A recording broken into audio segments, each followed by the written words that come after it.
भाई बहनों, I welcome you all to the fifth lecture of percentage. Percentage का पहला, दूसरा, तीसरा और चौथा लेक्चर अगर आपने नहीं देखा है तो मैं परसेंटेज प्लेलिस्ट की लिंक डिस्क्रिप्शन में दे दे रहा हूं, आप वहां से देख लो। ठीक, आज के लेक्चर में हम लोग question based on fresh fruit, dry fruit and question based on fraction करेंगे। ठीक, तो अपना पहला टॉपिक है fresh fruit and dry fruit. अभी हम इसका कॉन्सेप्ट देखेंगे। ठीक, ड्राई फ्रूट, फ्रेश फ्रूट का एग्जांपल हम लोग ग्रेप्स ले रहे हैं। ठीक है, ग्रेप्स। और ड्राई फ्रूट का एग्जांपल हम लोग रेजिन ले रहे हैं। ठीक, रेजिन को हिंदी में हम लोग किशमिश भी कहते हैं। ठीक, किशमिश। अब ग्रेप्स को ही जब हम लोग सुखा देते हैं तो वो रेजिन बन जाता है, उसमें और भी प्रोसेस रहती हैं, बट जनरली हम सुखा देते हैं। अब जब ग्रेप से किशमिश बन गई तो क्या किशमिश बिल्कुल ड्राई होती है? ऐसा नहीं है। ठीक है, हम मानते हैं उसमें थोड़ा सा मॉइस्चर कंटेंट होता है। ठीक, अब ग्रेप्स की बात करें तो ग्रेप्स में थोड़ा पल्प होता है। ठीक, पल्प होता है, पल्प मतलब उसका फाइबर कंटेंट। ठीक, और थोड़ा वाटर होता है। ठीक, और रेजिन में भी थोड़ा पल्प होता है और थोड़ा वाटर होता है। अब जब ग्रेप्स को सुखा देंगे तो उसका ज्यादा वाटर कंटेंट इवापोरेट हो जाएगा। ठीक है, और थोड़ा सा बच जाएगा। ठीक, लेट्स से अगर ग्रेप्स का टोटल कंटेंट पल्प और वाटर मिला के है 100%। ठीक है, उसमें मान लो वाटर है 50%, तो सुखाने के बाद रेजिन में वाटर 10% के लगभग होगा। ठीक है,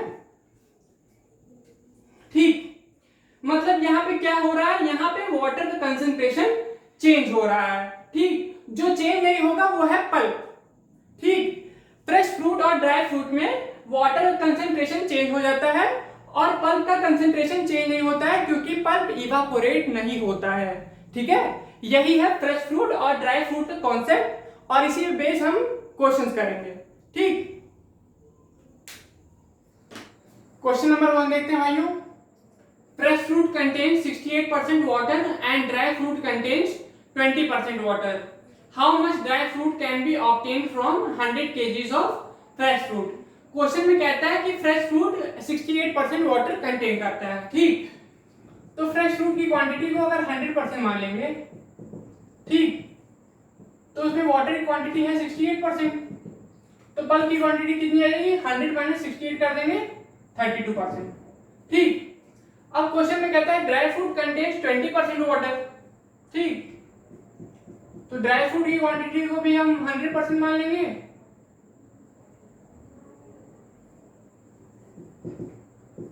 और उसमें वाटर की क्वांटिटी आ जाएगी 20% और पल्प की क्वांटिटी कितनी आ जाएगी? 80%। ठीक, अब कहता है कि कितने ड्राई फ्रूट हम लोग बना लेंगे 100 kg ऑफ फ्रेश फ्रूट से। ठीक, हमारे पास 100 किलो फ्रेश फ्रूट है, तो 32% इंटू 100 kg, ये आ जाएगा फ्रेश फ्रूट का पल्प। और हमेशा फ्रेश फ्रूट और ड्राई फ्रूट का पल्प कांस्टेंट होता है।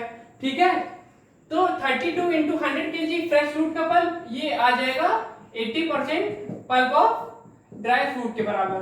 ठीक, परसेंट से परसेंटेज कटा। ठीक है, एक जीरो से एक जीरो कटा, 8 4 32। ठीक है, 4 इंटू 10 kg ड्राई फ्रूट आ जाएगा। ड्राई फ्रूट कितना जाएगा? 40 kg। ठीक, 40 kg, ऑप्शन नंबर बी अपना आंसर हो जाएगा। ठीक, क्वेश्चन नंबर 2 देखते हैं भाइयों। Fresh grapes contains 75% water and dry grapes contains 12% water.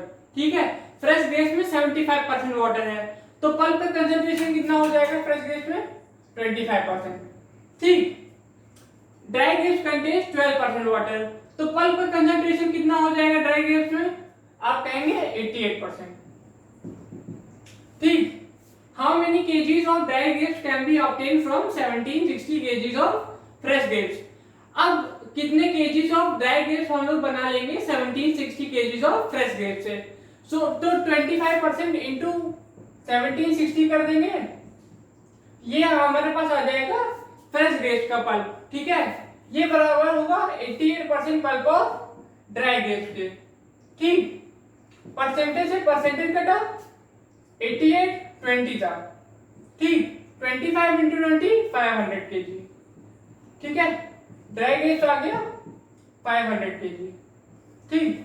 Option number A correct हो गया, ठीक। अब हम लोग करेंगे क्वेश्चन बेस्ड ऑन फ्रैक्शंस, ठीक है। क्वेश्चन नंबर 3 देखते हैं। If the numerator of a fraction is increase by 35% and the denominator is decrease by 40%, the fraction becomes 3/4, ठीक। Find the main fraction. अब हमारे पास एक फ्रैक्शन है, ठीक है, उसमें न्यूमरेटर इंक्रीज कर जा रहा है 35% से, ठीक है।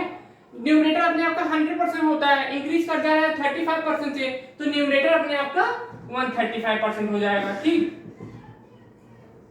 और डिनोमिनेटर डिक्रीज कर जा रहा है 40% से, डिनोमिनेटर अपने आप का 100% है, डिक्रीज कर जा रहा है 40% से, तो डिनोमिनेटर अपने आप का 60% हो जाएगा, ठीक।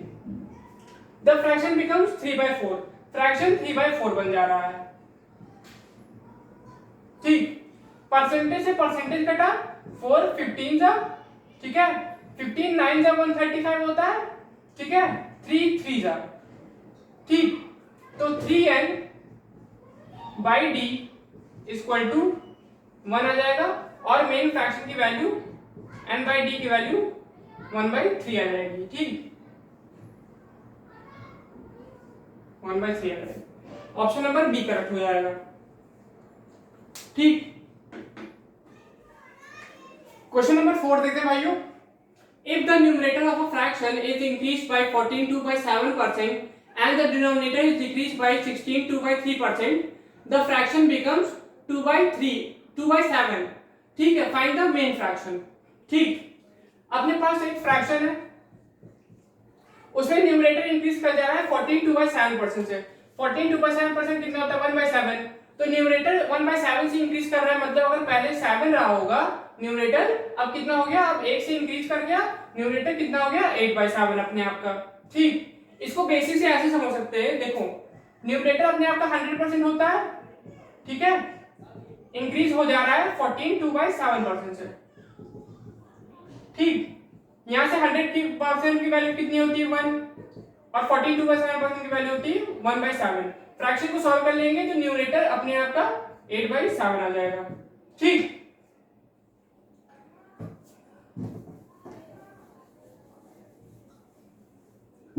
अब डिनोमिनेटर डिक्रीज कर जा रहा है 16/3% से। 16/3% कितना होता है 1/6, तो पहले डिनोमिनेटर 6 रहा होगा, 1 से घट जा रहा है, कितना हो जा रहा है 5/6, ठीक है, अपने आप का।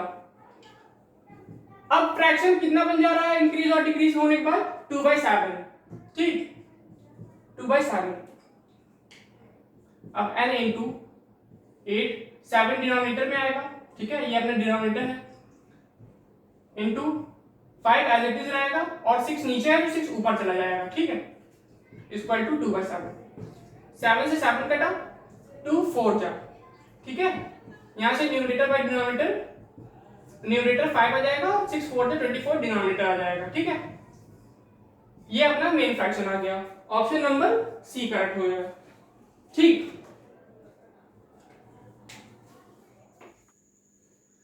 क्वेश्चन नंबर 5 देते हैं भाइयों। A fraction in reduced form is such that when it is squared, then its numerator is increased by 25% and denominator is reduced to 80%. It results in 5/8 of the original fraction. The product of numerator and denominator is, ठीक है, quantum cat का question है, ठीक। अब fraction in reduce form, reduce form क्या होती है ये देख लो। रिड्यूस फॉर्म कोई भी फ्रैक्शन है, लेट्स से 20/25, ठीक है, इसको काटेंगे तो कितना आ जाएगा 4/5। क्या इसको और काट सकते हैं, आप कहेंगे नहीं, ठीक है। तो यही इस फ्रैक्शन की रिड्यूस फॉर्म आ गई, ठीक। जब आपस में दोनों न्यूमरेटर और डिनोमिनेटर को प्राइम बन जाए, अभाज्य बन जाए एक दूसरे से कटे ना, तो वही होती है फ्रैक्शन की रिड्यूस फॉर्म, ठीक।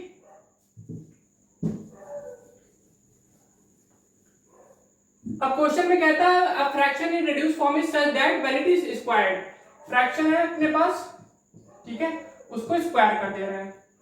Then its numerator is increase by 25%। Numerator increase कर जा रहा है 25% से, पहले 100% था तो अब कितना हो जा रहा है न्यूमरेटर 125%, ठीक।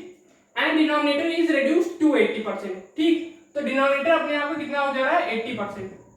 यहाँ पे क्वेश्चन में ध्यान देना, लिखा है denominator is reduced to 80%, reduce by 80% नहीं लिखा, ठीक है। मतलब डिनोमिनेटर पहले 100% था तो अब अपने आप का 80% हो जा रहा है, ठीक। It results in 5/8 of the original fraction, ये आ जा रहा है 5/8 ऑफ ओरिजिनल फ्रैक्शन के बराबर, ठीक। अब परसेंटेज से परसेंटेज कटेगा, 8 10 से जाएगा, ठीक। 5 2 जा 10, 5 25 जा 125, ठीक है, 5 5 जा, तो एक न्यूमरेटर से एक न्यूमरेटर कट जाएगा, एक डिनोमिनेटर से एक डिनोमिनेटर कट जाएगा, ठीक। n into 5 d into 2 equal to 1 आ जाएगा, और यहां से न्यूमरेटर बाई डिनोमिनेटर की वैल्यू आ जाएगी 2/5, ठीक है। देखो अब ये numerator by denominator reduce form में है, ठीक है। तो प्रोडक्ट ऑफ न्यूमरेटर डिनोमिनेटर पूछा है तो इसी को मल्टीप्लाई कर देंगे, ठीक है, प्रोडक्ट कर देंगे न्यूमरेटर और डिनोमिनेटर का, 2 इंटू 5 कर देंगे, अपना आंसर आ जाएगा 10, ठीक। ऑप्शन नंबर सी करेक्ट हो जाएगा। क्वांटम कैट का क्वेश्चन था। क्वेश्चन नंबर 6 देखते हैं भाइयों। The ratio of numerator to denominator of a fraction is 1/5, and when x and 5x are added to numerator and denominator respectively to a given fraction, then the ratio of new fraction will be, ठीक। हमारे पास एक fraction है, उसमें numerator और denominator का ratio 1/5 दिया है, ठीक है। अब कह रहा है कि न्यूमरेटर में x ऐड कर दो और डिनोमिनेटर में 5x ऐड कर दो, तो जो नया रिजल्ट आएगा उसका हमें रेशियो बता दो, ठीक। तो न्यूमरेटर में x ऐड कर दिया, डिनोमिनेटर में 5x ऐड कर दिया, ठीक। अब यहां 1+x कॉमन आ जाएगा, ठीक है, 1+x से 1+x कट जाएगा, तो नए फ्रैक्शन का रेशियो आ जाएगा 1/5, ठीक है। अपना ऑप्शन नंबर सी सही हो गया, ठीक। यहाँ पे एक चीज हमें ध्यान देनी है, क्या ध्यान देनी है, देखो जो हमारा ओरिजिनल फ्रैक्शन था उसका रेशियो था 1/5, ठीक। इसमें हमने सेम रेशियो की चीजें ऐड की, न्यूमरेटर में ऐड किया और डिनोमिनेटर में ऐड किया, न्यूमरेटर में x ऐड किया और डिनोमिनेटर में 5x ऐड किया, ठीक है। इसका भी रेशियो सेम था 1/5, ठीक है। तो जब हम एक रेशियो में सेम रेशियो की चीजें ऐड करते हैं तो जो हमारा रिजल्ट आता है उसका भी रेशियो सेम ही होता है, ठीक है, ओरिजिनल फ्रैक्शन के रेशियो के बराबर, ठीक। तो यही हमने अपने आंसर में भी देखा, ठीक। क्वेश्चन नंबर 7 देखते हैं भाइयों। When 5 is added to numerator and denominator both of a positive fraction, then the new ratio of numerator to denominator becomes 11:15. What is the original ratio? Question में कहता है कि अगर 5 ऐड कर दे न्यूमरेटर और डिनोमिनेटर में एक पॉजिटिव फ्रैक्शन के, तो जो नया रेशियो मिलता है न्यूमरेटर और डिनोमिनेटर का वो मिलता है 11:15, ठीक। न्यूमरेटर में 5 ऐड किया और डिनोमिनेटर में 5 ऐड किया, तो जो नया रेशियो हमें मिला वो मिला 11:15, ठीक। What is the original ratio, हमें न्यूमरेटर बाय डिनोमिनेटर का रेशियो n/d की वैल्यू बतानी है, ठीक।